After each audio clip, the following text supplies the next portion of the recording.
जय गुरुदेव। एक समय की बात है कि गोरखनाथ जी को बाबा रविदास जी की महिमा का पता चला। उन्होंने सोचा, रविदास चमार जाति का होकर इतनी भक्ति नहीं कर सकता, वो अवश्य ही कोई और पवित्र आत्मा होगी, जाकर परीक्षा लेनी चाहिए। ये सोचकर गोरखनाथ जी चल पड़े और गांव के बाहर जाकर पूछने लगे कि रविदास जी कहाँ रहते हैं। किसी ने कहा कि वह झोपड़ी दिखाई दे रही है, वहाँ रविदास जी रहते हैं। गोरखनाथ जी ने जाकर अलख जगाई। रविदास जी ने कहा, आइए महाराज, अहोभाग हमारे जो आप पधारे। अब रविदास जी तो जानी जान थे, सब कुछ बिना बताए जान जाते थे। गोरखनाथ जी ने देखा कि रविदास जी के मैले कुचैले कपड़े और माथे पर तिलक और टूटी फूटी झोपड़ी में बैठे थे। गोरखनाथ जी ने कहा, हमारी यह जूती टूट गई है, सोचा गठवा लेते हैं। रविदास जी ने कहा, महाराज, हम तो टूटा हुआ को जोड़ते हैं, जूती गांठना तो हमारा बहाना है। हम तो जो जीव भगवान से टूट जाता है, जूती गांठने के साथ साथ उसे भी गांठ देते हैं।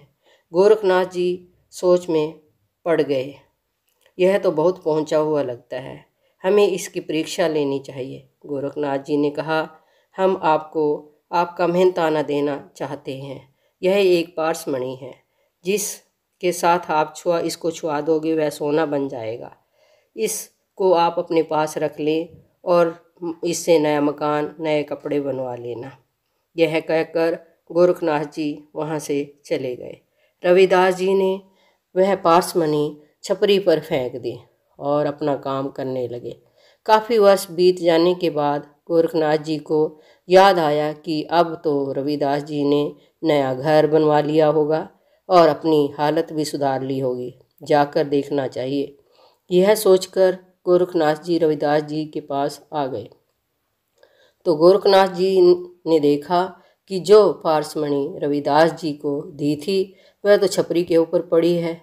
रविदास जी ने इसका कुछ भी नहीं किया। गोरखनाथ जी ने रविदास जी के यहाँ जाकर अलख जगाई। रविदास जी ने कहा, आओ महाराज, अहोभाग हमारे जो आप पधारे। गोरखनाथ जी ने रविदास जी से पूछा, रविदास जी, आपको मैंने पारसमणि दे कर गया था और कहा था कि आप अपने इसके से इस्तेमाल करके अपना अच्छा घर मकान बना लेना, अपने कपड़े अच्छे पहन लेना, लेकिन आपने तो कुछ भी नहीं किया। रविदास जी ने कहा, महाराज, ऐसी पत्थरी को मुझे कोई ज़रूरत नहीं है, ऐसे पत्थर मेरे पास असंख्य भरे पड़े हैं। गोरखनाथ जी ने कहा, कहाँ हैं? रविदास जी ने कहा, इस कुंडी में हाथ डालकर देखो। जैसे ही गोरखनाथ जी ने हाथ कुंडी में डाला, उसे हजारों हीरे, जवाहर, मोती, माणिक, सूरज, चांद बहुत सारे नजर आए। रविदास जी ने कहा, महाराज, जरा एक बार झांक के देखो। गोरखनाथ जी ने जैसे ही उसके अंदर झांका तो उन्हें उस कुंडी में के अंदर हजारों सुमेरु पर्वत, सूरज, चांद, सितारे, गंगा, जमुना, पेड़ पौधे, पशु पक्षी, ब्रह्मांड, तारे और त्रिलोकीनाथ सभी देवी देवता नजर आने लगे। यह देखकर गोरखनाथ जी समझ गए कि यह तो कोई साधारण पुरुष नहीं, कोई पवित्र संत है जो इस चमार जाति का उद्धार करने के लिए पृथ्वी पर आया है। उन्होंने रविदास जी से कहा कि मुझे पहचानने में भूल हो गई और उनके चरणों में गिरकर क्षमा मांगने लगा। इस तरह से रविदास जी की महिमा अपरंपार है। जय गुरुदेव। अगर वीडियो अच्छी लगे तो सब्सक्राइब करिए, लाइक करिए, शेयर करिए। धन्यवाद।